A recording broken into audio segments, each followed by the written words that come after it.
Alors, l'opérateur d'affectation pour les tableaux, il faut y faire un peu attention.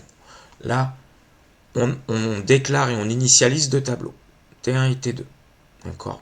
Sous cette forme-là, ce qui va nous donner comme empreinte mémoire, une référence T1 qui pointe sur un premier tableau et T2 qui pointe sur le deuxième tableau. Puis après, on fait T1 est égal à T2. Attention, c'est-à-dire que T1 va avoir comme valeur la même valeur que T2, c'est-à-dire la référence au tableau que référencer T2. Donc maintenant T1 va plus référencer notre tableau 0, 1, 2 comme élément, mais le même tableau que T2. C'est ce que l'on voit en bas, là, ce que je suis en train d'entourer. Et on peut faire une remarque, c'est-à-dire que notre tableau qui était référencé par T2 maintenant est référençable par T1 et T2. Et le premier tableau pour lequel on a alloué de la mémoire qui a comme élément 0, 1, 2, lui n'est plus référencé. Et en fin de compte, s'il est plus référencé, il est plus accessible. S'il est plus accessible, la mémoire qui a été allouée pour ce tableau est perdue.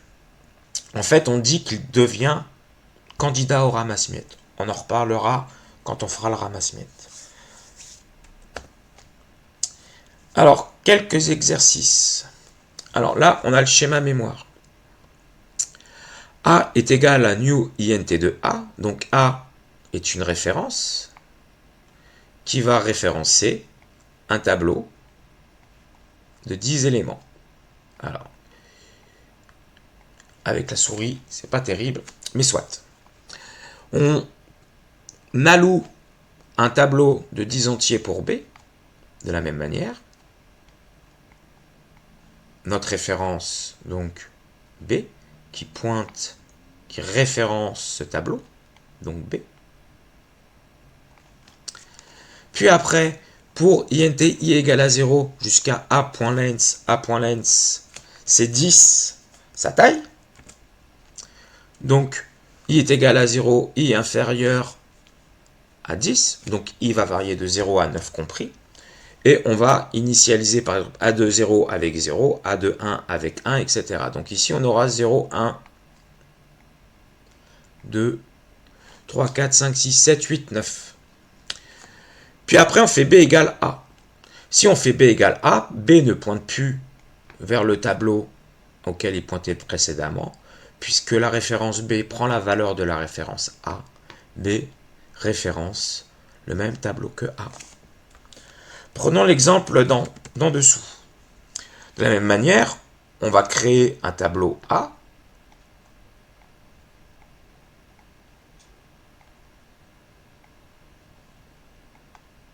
Donc, notre référence A va référencer un tableau. Pareil pour B.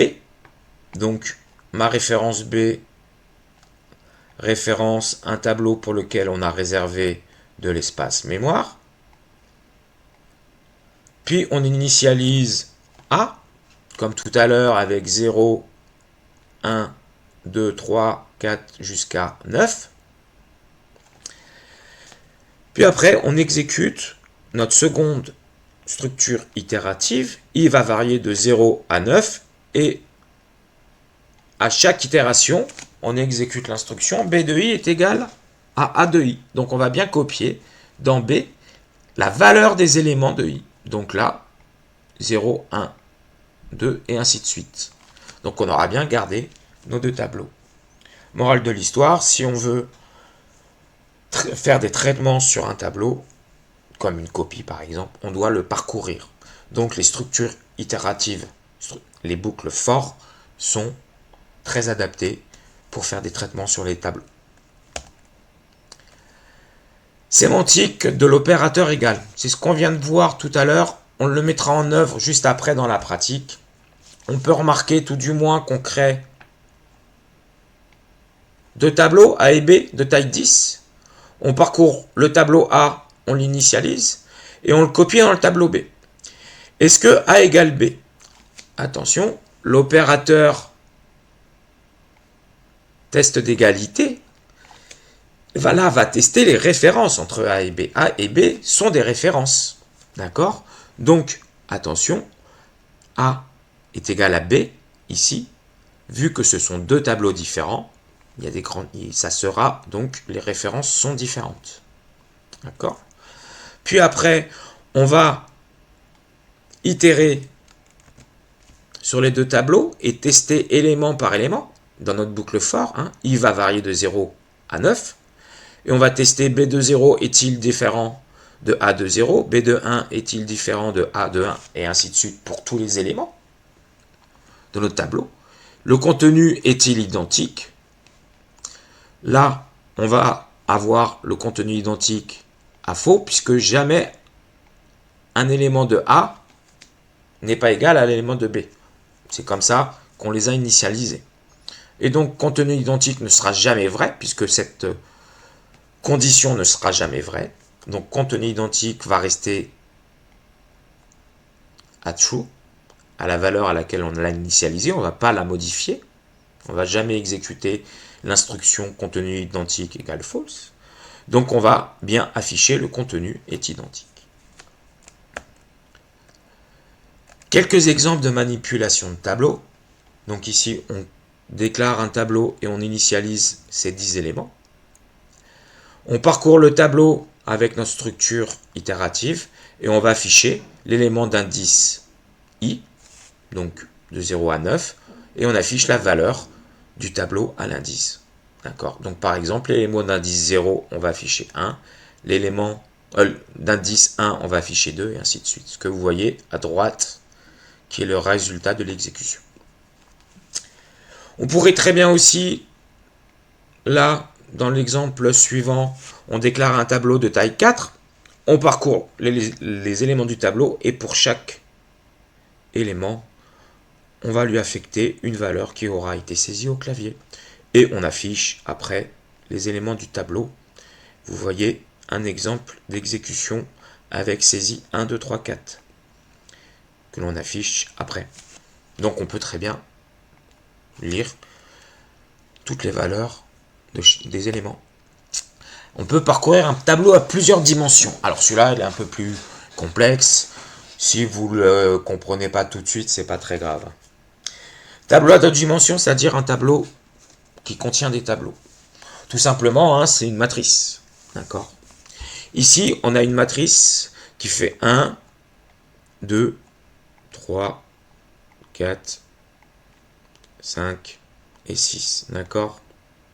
Ce que vous retrouvez d'ailleurs dans le terminal après l'exécution. Y, donc c'est notre tableau qui a deux dimensions. Vous voyez qu'on a ici nos deux spécifications de tableau. Tableau à deux dimensions. Y.length, c'est 3. On a 3 dimensions. Il a 3 éléments qui sont séparés par des virgules. Y de 0, c'est cet élément-là. Lui, il vaut bien 2. Y de 1, cet élément-là, le deuxième élément de mon tableau, c'est bien, ici, il a bien comme taille 2, d'accord? Et le troisième élément, donc c'est-à-dire d'indice 2, lui, il vaut le tableau 5, 6, qui est de taille 2 aussi. Pour le parcourir, en fin de compte, le plus simple, c'est d'utiliser une boucle imbriquée. C'est-à-dire que J va varier, va prendre 0 et 1 à chaque itération de la boucle principale. D'accord? Donc, I va être égal à 0, ma condition sera vraie, je vais itérer. Pour J est égal à 0, je vais afficher Y de 0, 0, c'est-à-dire le premier élément du premier élément, le premier élément de Y est à l'intérieur le premier élément, donc c'est bien 1. J'incrémente J, dans ce cas-là, J, il va prendre 1, donc je vais afficher 0, 1. 0, 1, c'est le deuxième élément de mon premier tableau, c'est-à-dire 2. Alors, exécutez-le pas à pas si vous avez des doutes, sinon, en debug, hein, en mode debug, et sinon, n'hésitez pas à me poser des questions sur cette partie-là. Elle n'est pas fondamentale pour l'instant. On va manipuler des tableaux et on reviendra de toute façon sur les tableaux à plusieurs dimensions.